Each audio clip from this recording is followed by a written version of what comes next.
G'day, it's Joel Rasmussen for Southern Cross Combat, and ahead of her fight, all the way from Canada, I'm talking to Miss Danielle Curtis. Danielle, thank you for the time. How is Canada treating you?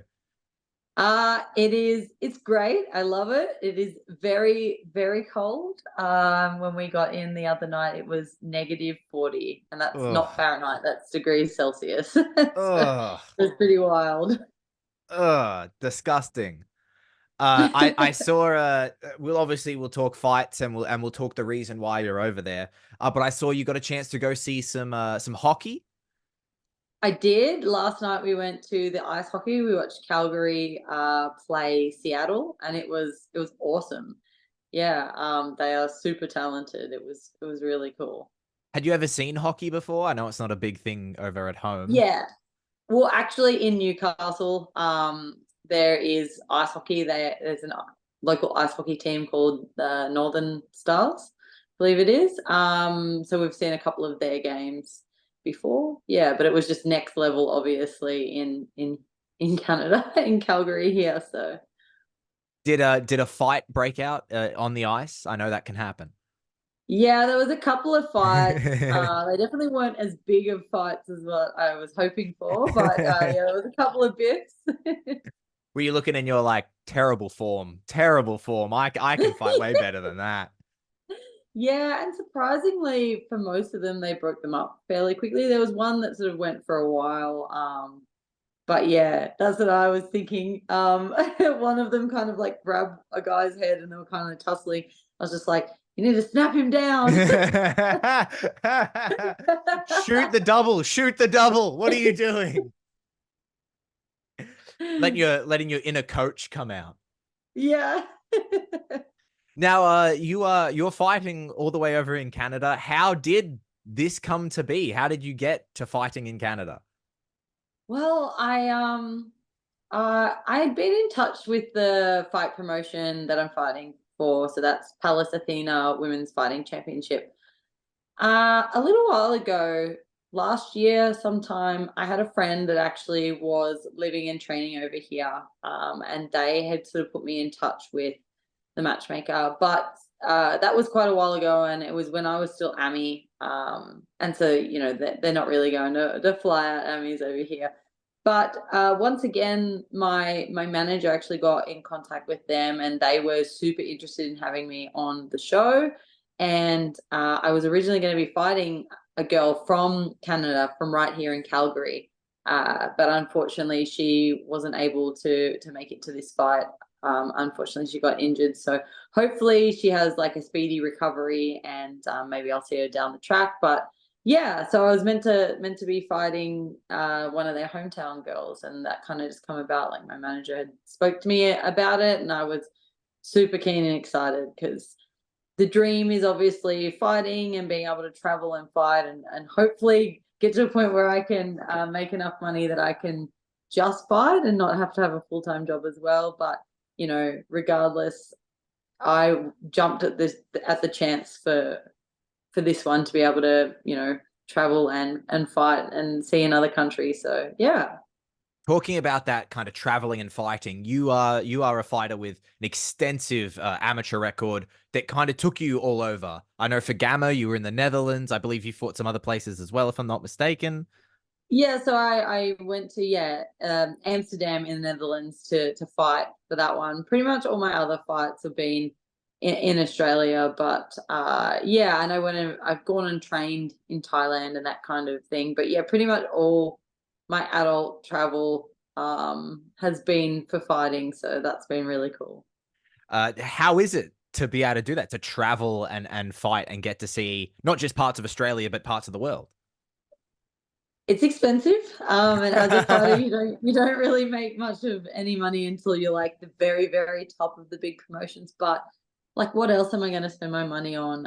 At the end of the day, everybody has their thing that they, spend their money on, and this is my dream and my passion. So it's worth every cent. It's the best, and being able to experience it, I guess, in a much different way. Like, I wish I could spend more time here because obviously getting ready for a fight, I'm kind of limited in what I can do and where I can go, and obviously what I can eat. And I have to be near a bathroom because I'm water loading and all of that kind of stuff. but still get to, I still get to travel, meet new people, and I trained at a local gym here today, which was awesome, with a bunch of other girls, which is a big thing because I actually don't have any female training partners in terms of MMA. I have traveled around Australia to go and do some training sessions with other female MMA fighters.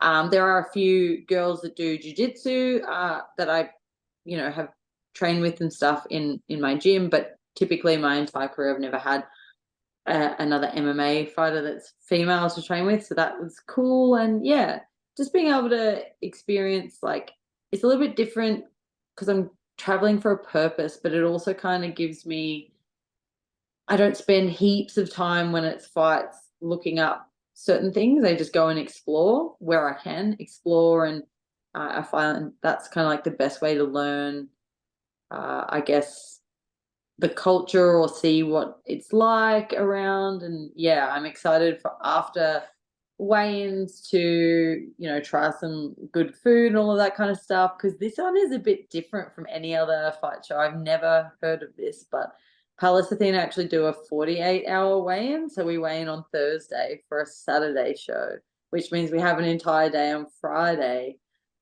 which is crazy, but we're going to make the most of it. We're actually going to go to a local wrestling show on Friday night. So we have our like official face-offs on Friday, and yeah, obviously our we make weight Thursday night. So yeah, very different to what I'm used to, but definitely going to make the most of it. I do have a little bit of wrestling questions lined up that I do want to talk Yes. about with you. But before we get to that, before we get to that, how do you like that 48-hour weigh-in window? Not weigh-in window, the post weigh-in window. Is that nicer? I don't think so, but I'll tell you. I'll recap after, and I'll let you know, because it's just weird and awkward. Because generally, you'd either weigh in Friday morning or Friday night, so 24 to 36 hours, and then you spend the rest of that day or that night rehydrating and stuff, and then you wake up the next day and you're like, it's fight day. I'm ready to go. Like, everything is about preparing yourself mentally, physically for that. So like everything you do is calculated, what I'm eating for breakfast, getting my liquids in, getting my hair braided, like visualizing, like talking to yourself. And it's that I guess pre-fight feeling that you get, where everything is done with specific intent. And like, fight day is always the worst day up until you get to the venue, because you're like, it's all you can think about. But it's like, feels like the longest day, but it takes so long to get there. You're like, I just want to get to the fight. So I'm wondering how that's going to play out with an entire extra day, where you kind of have done the hard work of making a weight, but you're not yet getting to that hard, like that part, the whole reason for being here. It's like this awkward middle day. So I don't know. It could either be amazing, or it could be like, I don't know, the opposite. So I'm not sure. I'm gonna just try and make the most of it and enjoy, and make sure that I'm hitting all my targets in terms of adequately rehydrating, refueling, and not going crazy. Because again, that's an entire day to keep yourself from, I don't know, going and eating a whole bunch of stuff that's probably not going to be helpful to you for the fight. Or getting tagged in at the wrestling show? Exactly. What Exactly. what local show are you going to see? It's the local, like, Calgary one. It's, I can't remember the name of it, but I think it's E something W, like EPW or something like that. But yeah, I'm really excited. The look of the promotional thing for tomorrow night. I mean, not tomorrow night, Thursday night. Oh my gosh, Oh God. Friday night. Friday night. See, this extra day is throwing me off so hard. Friday night. Yeah, it looks like it's going to be a lot of fun. So, and as you know, wrestling is always super fun being in the crowd, because they have to be honest, they have like such a cool fan base, and that's one thing I would love to be able to bring into MMA.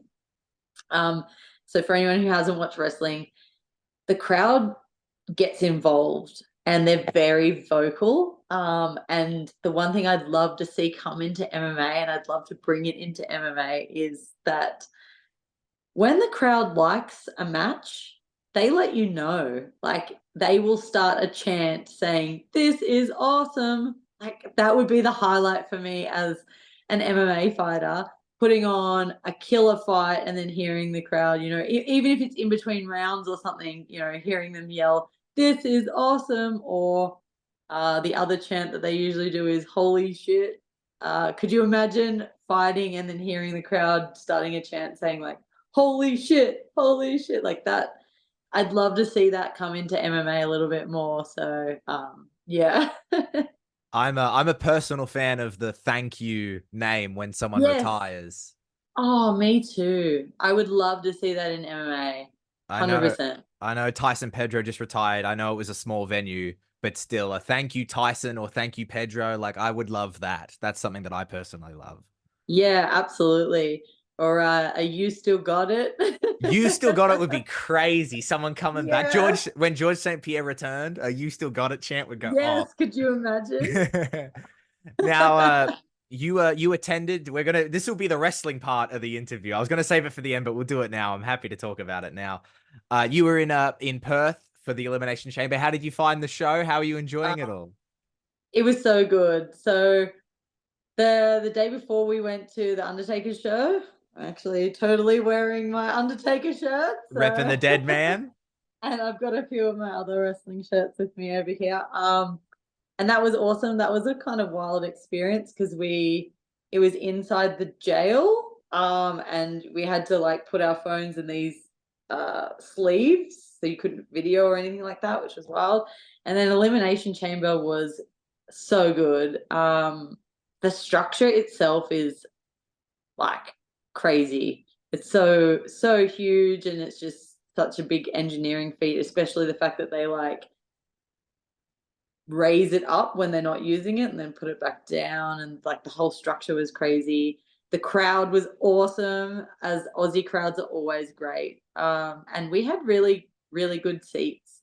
So where we ended up sitting was on the floor where they exit. So obviously the big stars will walk back down the entry ramp, but all the other stars where they exit them out of is where we were sitting. So I got to see like I got both the Kabuki Warriors came out in Indy, and Candice, and then even like Bobby Lashley, he came out and he actually stood there for a little bit, which was cool. Like Logan Paul, yeah, like there was a whole bunch of them that sort of come out that way. Tiffany Stratton, which obviously Australia loves, which was interesting.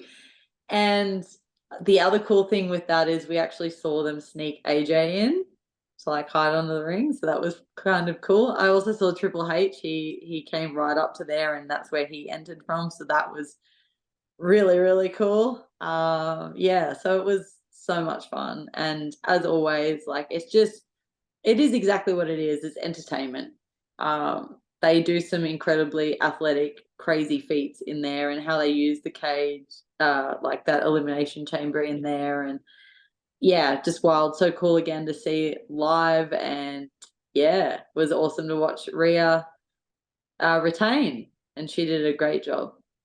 So you're obviously a huge fan, but like of WWE, but of wrestling. You're going to a local show. Yeah. You're wearing the merch. When I brought up wrestling questions, you physically went yes and threw your hands up. What and I feel like MMA and wrestling are closer than maybe a lot of people want to admit. Was the professional wrestling path anything you ever thought about going down? Well, this is the thing. I never thought I'd do MMA. So I never like I growing up, not athletic, terrible at sports. Like in my wildest dreams, I never thought I'd be an athlete. And when people call me an athlete, it still doesn't sit right with me. Like I'm still like, what? it's still super duper weird because I still see myself as the girl in high school that would be picked last or not picked at all. Even though I'm from like a tiny, tiny little town, tiny little school. And yeah, unathletic, not, I don't know, not super coordinated, like all of those kind of things. So that was definitely, I loved wrestling growing up. And yeah, definitely something I'd be like, this would be so cool, but I never thought that that would be something I could do. But as I said, I never thought MMA was something, like I didn't even know MMA existed until I was a adult and moved away to university. So, because there was just no exposure to that in the tiny little town that I'm from. But I would absolutely love to potentially explore that at some point. So stay tuned on that one because maybe you'll see the drop bear in a ring. I was gonna say you've already got a fantastic name for it, and it basically translates over Exactly. fan. What would your finisher be? I think it'd have to be something off the top rope. Something, yeah, I think it would have to be called something with the word drop in there. Like it'd have to be in line with my name. And yeah, I think that would be the way to go for sure. You talking about there, you say kind of you never thought saw yourself as someone who maybe would do MMA. You didn't know it existed. To Anything be athletic. well, to go from that kind of attitude of yourself to what you like, your three division champion in during your amateur career, the Gamma, like when you look at that, like what do you make of kind of that transformation? Man, it's so crazy. Like I said, sometimes for me it's still surreal. Like it's still really hard to believe that I did those things. And that even sitting here now that I am doing these things, it's still really wild and crazy. And for me, I've talked about it a lot. Like when I went to Gamma, that was a big moment for me because for all of these bits and pieces, but also to learn to sort of, well, try and start learning to believe in myself and change those viewpoints because Gamma was all self-funded and I absolutely could not afford to go if it wasn't for like the help and support of other people. And I did a GoFundMe and a lot of people donated and stuff. And for me, that was such a big thing that people, like other people believed in me.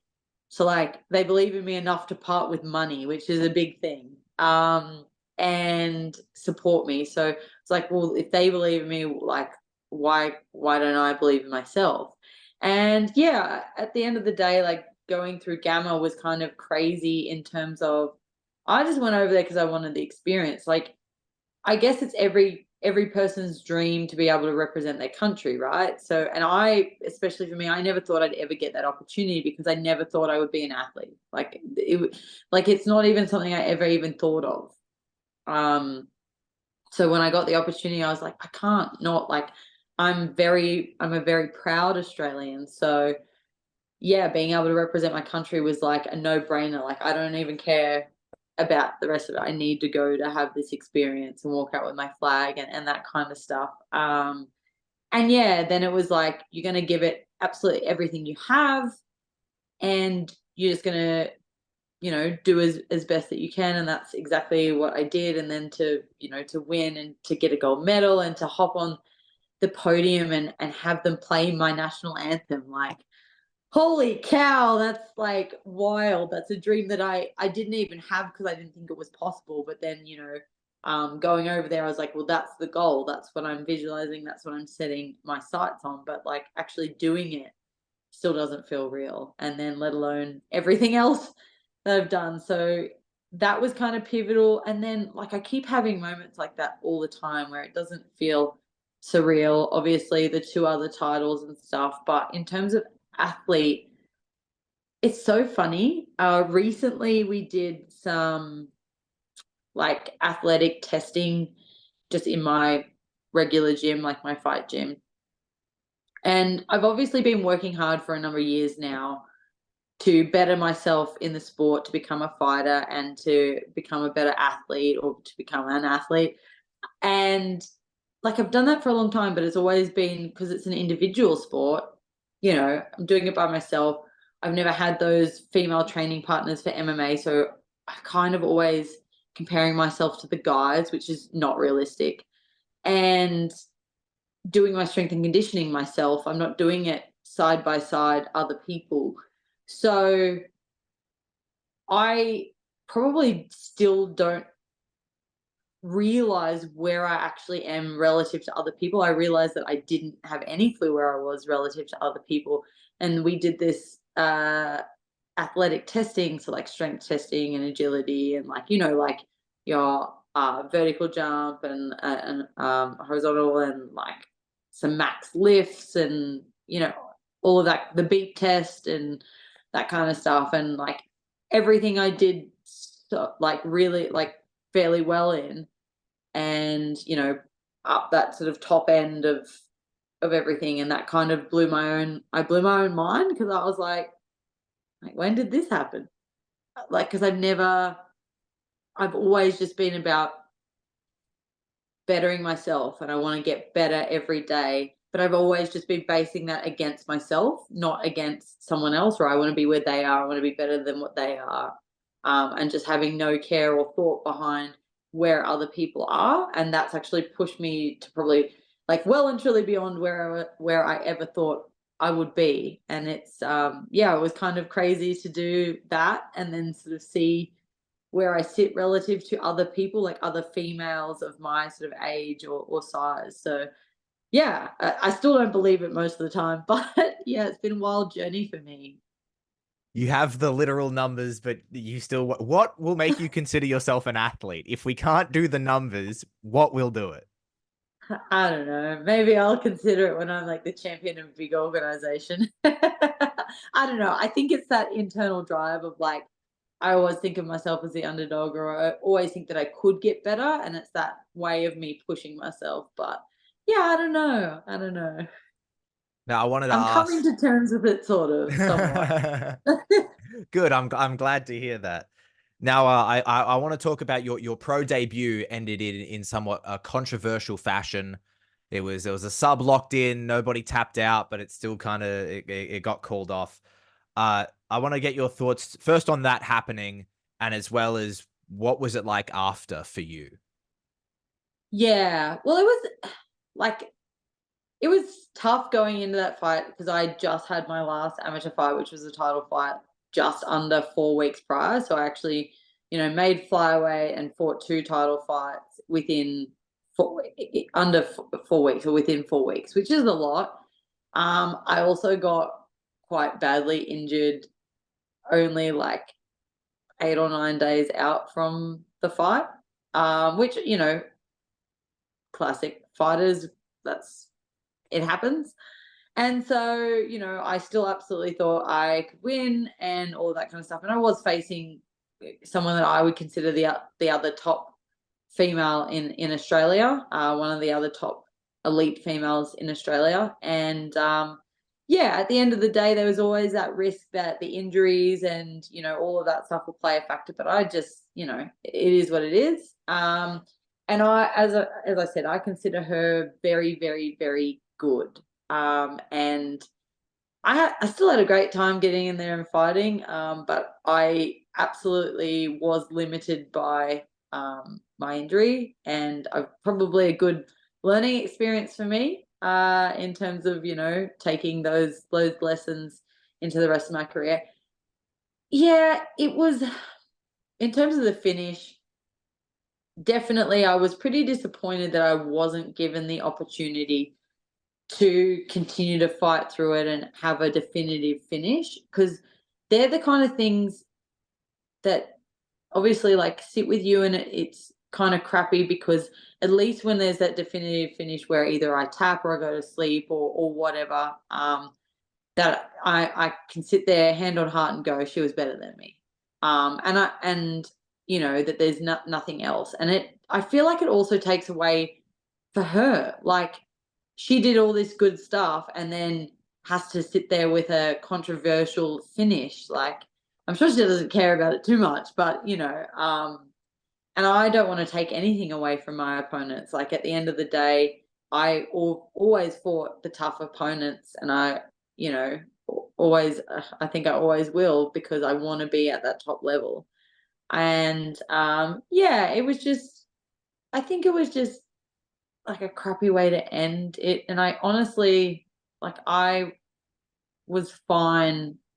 And yeah, for me, I was just disappointed. I was disappointed that I didn't get that opportunity to continue fighting and, yeah, have a definitive finish. But yeah, so I had quite a bit of time off after that fight because I had to heal up a number of injuries because I'd had 8 fights in like a year and a half. Or no, sorry, just under 2 years, which is a lot. Like, that's, I think it was just, yeah, just over a year and a half. So that's a lot. That's a lot of fights. And I was holding a lot of injuries that I'd sort of just been trying to maintain and deal with, but not really having enough time to properly heal. So yeah, I had a bit of time off, had a few other changes that happened all around the same time in my life as well. So it was actually a really difficult time. But you know, we work on these things and we work through them. And yeah, I don't know what else to say. To how was that time away? You know, to have that, to be like so active, there's some things going on in your personal life, and then you kind of get that time away, maybe some time to kind of breathe. How was that time away for you? Initially it was really hard. I had some other things happen in life as well that I actually thought about maybe giving up fighting. Yeah, and I considered moving my entire life. I considered a few things during that period. But the hardest part I think for me is because obviously like training is my happy place, fighting is my happy place, combat sports, happy place. And because my injuries were quite significant, and I did make them a bit worse in the fight, I had to not train at all for a fair bit of time after. So that, I think that was the hardest part for me because like my stress outlet and my like way to, you know, work through things and whatever is to go to training. And I wasn't able to do that. So that, I think that was that main thing, that was really, really, really difficult. And so you don't have that stress outlet, that thing that helps you, you know, fight your own demons or give you clarity or give you that time of the day where you have that no head noise because you're just doing whatever. So then it becomes head noise the whole time and weighing up, you know, because as I said, I had other things happening in my life as well that was making me think, oh, Jesus, I don't know if I can keep sacrificing or if I can do this or I, you know. So yeah, it was really, really tough. But then finally was able to work through the other life stuff, heal up, and sort of change my circumstances and that kind of thing. Because at the end of the day, I know that combat sports is my passion. I'll always be involved with combat sports. And so I focused on during that time doing the other bits and pieces to do with combat sports that I do and love. So ticked off more things on my bucket list. So I've been a commentator for a while. I've been an official, and I'm now a matchmaker for a fight show in Australia.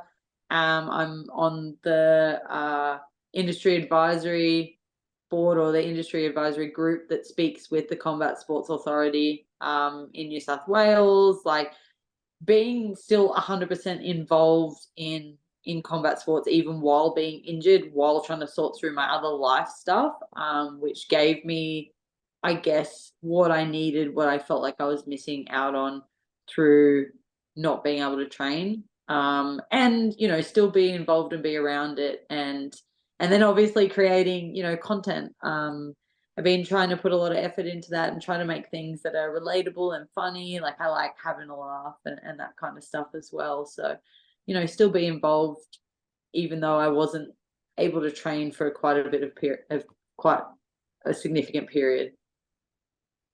To be go through all that and to still be involved, how nice is it now to be back and a fight on the horizon? Oh, the best. It's just the best. Just so good. Like I'm just back doing what I love. Like it doesn't matter. Like at the end of the day, with my first pro fight, I wasn't at all upset about losing, I've lost before, but it was just the way that it happened and all of that kind of thing. Like, I genuinely think if you are fighting the best people, losses will come, they're inevitable, but that doesn't determine your value as a fighter. But yeah, like being here now, I'm just so grateful. I'm so happy, and yeah, I just know that that's what I'm meant to be doing. You mentioned it there as well. Very strong Instagram game from yourself. Fantastic Instagram page. I wanted to ask, where does that come from? You said there like it's something that you enjoy doing, but where did those ideas come from for the skits? Like it's very good. Thank you. I really appreciate it because I do put a lot of effort in. Because I still have a full-time job and I do full-time training, and then I create content at night while I'm like eating, or I'll film it, on a weekend, or bits and pieces.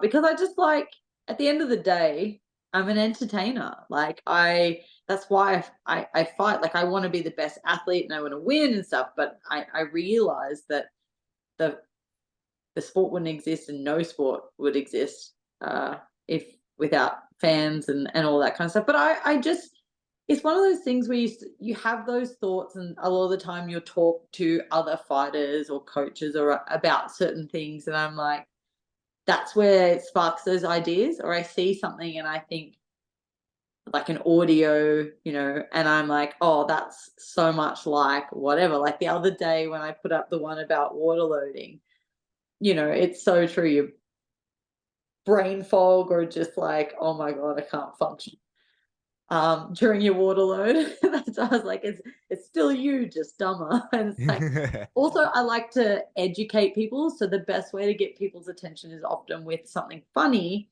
but then in the caption, I'll explain, like, sometimes we'll say and do stupid things during this time frame, but it's not because we're stupid. It's just because we've got so much going on. And like, we're often hyper focused on everything going around, making weight, drinking this water. We feel like a hot water bottle, like a human hot water bottle. And, we've got all of that, how we're feeling. And then we're thinking about the fight, and we're thinking about, oh, did I eat too much, or whatever? Like, just kind of explaining and being able to make relatable content for other fighters, but also make content that I think will help people who aren't in the combat sports community, but like to watch, to understand what it's like for us, or hopefully continue bringing like a positive light, or a way that more people will be exposed to the sport and see that it's not just violence. Like, it's a very high level elite, sport. And there's a lot of things that go into it, and we're real people. We have thoughts and feelings, and all of that kind of stuff. And that's what I kind of try to aim for with my podcast as well, is to talk about relatable content so that fighters can get something out of it, but also bring more exposure to the sport in a different light, to really humanize us, and understand that we struggle with things too. So you mentioned a little bit earlier about, and people who know your story know about you kind of discover MMA when going to uni. Was that content creation, is that at all linked to like what you studied at uni? Because to understand like that about like we need to make content, and you've got the podcast going, you've got many things going. Is that linked to that? Like where does all that come from? Well, do you want to know what I studied at uni? Absolutely. I'll let you take a guess first, and then I'll tell you. Can I have a hint? Because there could be anything. Um, this degree involved a lot more hours than normal degrees. I'll give you a hint and say it was a science degree, so it Oh, wasn't like a okay. business degree or I was anything. gonna So say, that should give you. I'm gonna guess law, but now I'm gonna guess chemistry. No, I studied forensic science. Oh, police. Yes, I did applied science degree, and then in forensics. So a lot of the units were the same as like the medical science students, and then specific ones to do with like forensics and stuff. So yeah, nothing to do with content creation or marketing or anything like that. But like, I I don't know. I feel like I don't know. If I find something that I like and I enjoy, I put 100% effort into everything. And yeah, it's kind of just been something that's grown and changed and adapted. So I like to provide some value in my content, and just the style of it has changed. But I've always tried to post for a purpose in terms of the content that I'm producing, and so that I can look back on it too. A lot of the times now, obviously not when I first started, but now a lot of the times I'll check what I posted on this day, something will come up in memory. And it hits home because it's something, it's like a diary to myself. And I can see where I was at a year or 2 years ago, what I was thinking, what I was feeling, because even though I might I might film some content and stuff, what I post and the captions I write, I do every day. Like, I do that myself, and all my socials is me. I film everything, I edit everything, I respond to every comment, I do every share, all the stories, like that's all genuinely me. So because of that, it's kind of like a digital diary. And so, yeah, it's really cool to see and look back on some of those things in my own memories. And I almost take inspiration from myself or motivation from myself, or to kind of be like, sometimes it's so weird. I'll be feeling a certain way. And then I look back at that and it, like, whatever it is, hits home, or it's just like a great detail, like bit of information, like I was saying about helping to educate other people on something. Um, and yeah, like I've just gotten better at the formatting, I guess. But yeah, I don't know. For me, it's almost like its own little time capsule, and I like that idea, and I like the idea that other people, if one person can get something out of the content that I put out there, then it's worthwhile. But I do it as a passion for me, and obviously, I know that these days you need to be marketable to get good opportunities and big opportunities, and I don't have the biggest following ever, but I have a good following. And for me, the importance is like the quality. I have the best followers and fans and like people that support me ever. Like, they're so cool, and they always, ask the best questions or get involved where they can, or, just like I just have cultivated the best people. So it's so cool, and being able to share my passion just makes me so happy. So yeah, people can get something out of it, that's an added bonus. And for me, I've found like being able to look back on it has been really, really cool, and sort of helping me, I guess, with some of those other things where it's, surreal, or you're going through something, or whatever. But yeah, so I've just put a lot of effort into it, and I do. And so it's really, really cool to hear when people actually like it. You spoke before about not having a lot of female training partners, and I know within Australia, generally women's MMA in general, but also specifically at your typical weight class of flyweight, there isn't heaps of people necessarily. To now be on a fully women's show, like, how does that feel? Is it almost going to be like weird to see so many high level female mixed martial artists in like one place? 100%. And the people that run it, there's a bunch of women involved with running it, as you could imagine. And Good. that's so cool to see. Like, one of them asked me the other day, they were like, someone asked me, like, what do you think the sport needs to do to better support women or whatever? And I'm like, I think honestly, we're in the best sport in the world for women. It's the only sport with true equality. Like, we fight the same amount of rounds, same time rounds, same weight divisions, same clothes, same we like earning potential, we're advertised the same. Like, there's nowhere else where that happens. And to be a part of a promotion that is supporting women's MMA to the point where it's just a totally female fight card, and it's not just a singular fight card. The promotion is purely women, so it's not just, oh, we're doing this one-off show. It's like, no, they're that dedicated in providing a platform and having international fighters, so they're not just supporting women in one particular area, they're supporting female fighters in general worldwide, which is it's a big deal. And helping to get fights, because we can't progress our careers without fights, and it is hard to find fights as a female.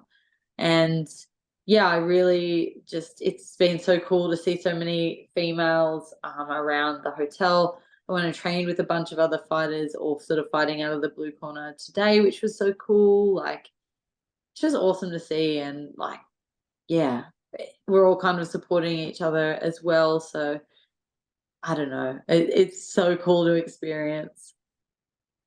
Now, obviously, you get an opportunity like this. You get to travel to the other side of the planet. Absolutely, you're taking it.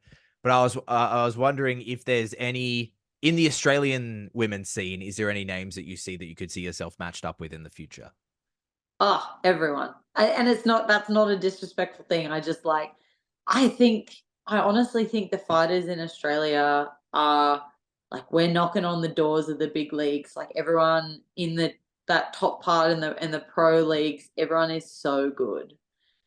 Really, really good. And I just want to take the tough fights and the best fights. And I really do, like, I genuinely love this. So it's not a disrespectful thing when I say that I would love to fight any and all of them. One, I love fighting, and I think it would be really entertaining fight for me to fight any of them, whether that be Lisa, whether that be Amina, whether that be Courtney, and I know them. I know them all really, really well. I'm friends with them all. So again, it's not a disrespectful thing, and obviously I've fought a few of the other girls already on the scene, but it's just because I genuinely think they're all so good. And yeah, I'd be happy to fight anyone, to be honest.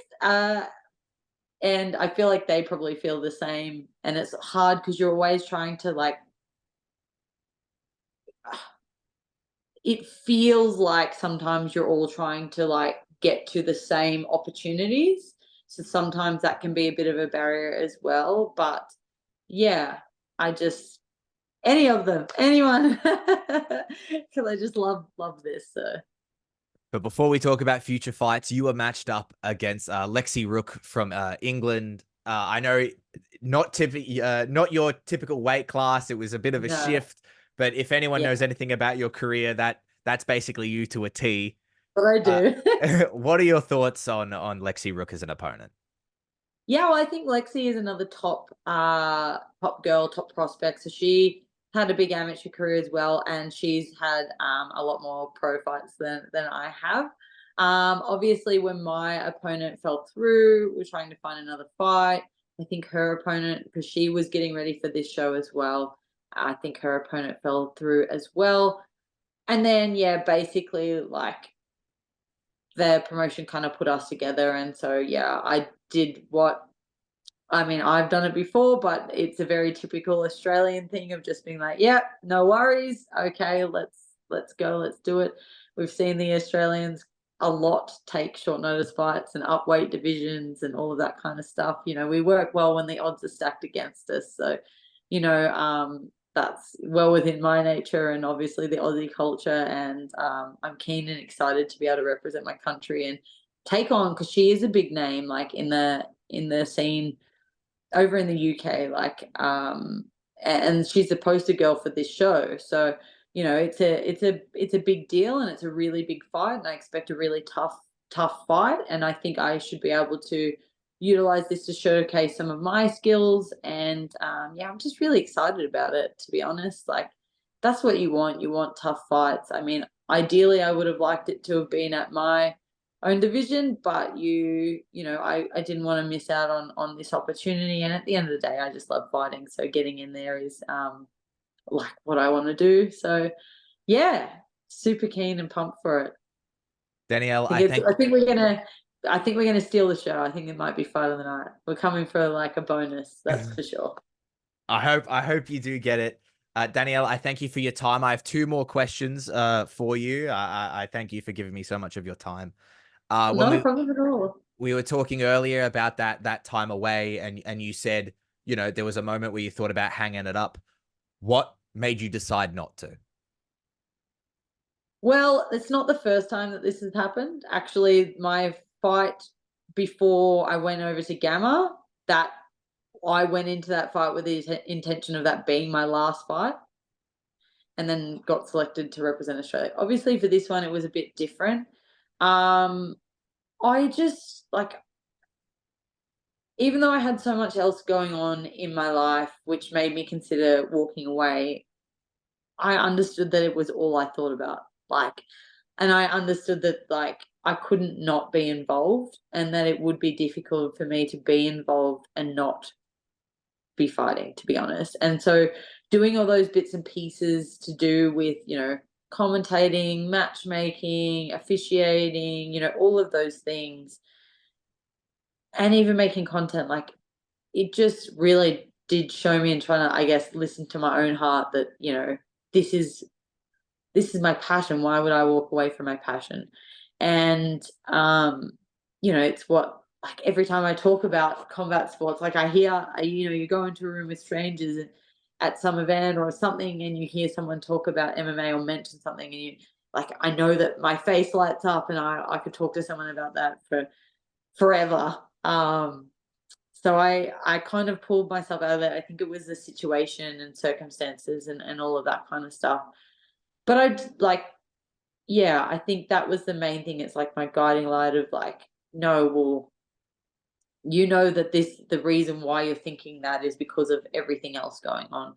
And I think it had taught me a lot when I was going to walk away uh, back in the beginning of 2022. And that was when I had, when I was literally like, okay, one fight, I'm gonna have this and that's it, I'm done. And then I got that opportunity. And I think having had that situation before, which a lot of that was around my circumstances and stuff and other things that had happened, and I was struggling to get fights and all of that. So I think that experience helped me this time. That it's like, well, no, you know how much this means to you, and look at what you've been able to do. Um, Even though it still feels surreal, like you need to understand that like this is your passion. That I couldn't imagine not being involved, I guess. So that was kind of my own thing. It was like, well, what are you doing? Like, find a way to make it work. Find a way. And that's what I do when I fight. Like, I don't think I'm incredibly good at any one thing. I think me as a fighter, I'm well rounded, and I will just find the path. And I feel like that's exactly what I had to do in my own life. So I feel like fighting had also helped prepare me for that, or help me get through. So it was like, yeah, and yeah, I just I knew that I had to find a way, and that's what I've done. So, and I'm back to my happy place. So I'm very glad to hear that, and I'm sure your fans and the people who enjoy watching you do what you do are happy to hear that. Danielle Curtis, does Cody Rhodes finish the story? he better. He does. I think so. I think so. And it's going to be the biggest whoa ever. I have my Cody shirt here with me. But yes, I think so, because it's his time and he needs to. And I think the fact that I never thought in my life that I would see The Rock as a heel again, or to see The Rock booed, I think that goes to show you the stardom of Cody Rhodes. So it was so cool to see him in real life at Elimination Chamber as well. So hopefully Cody sees this, and maybe one day I'll get to meet him or something. That would be cool. Yeah. Best be up on your couch. Whoa. Y- You know it. I was up on a chair and I did that at Elimination Chamber. Maybe Miss one day if I become like rich, I'll go to a WrestleMania or something. I'll have to buy some tickets and hopefully win Lotto, and then I can go to WrestleMania and see him finish the story. Get one of those seats that you get to take home with you afterwards. Oh yes, we were behind that section. I was so jealous. I don't know how they shipped that home. I could never. Me either. Danielle Curtis, you are fighting on Palais Athena. That will be Sunday, March 10th for us at home. For yourself, it'll be Saturday the 9th. I thank you so much for your time. It's Cody Rhodes' time. It is your time. And I thank you for talking to me today. Thank you so much for having me.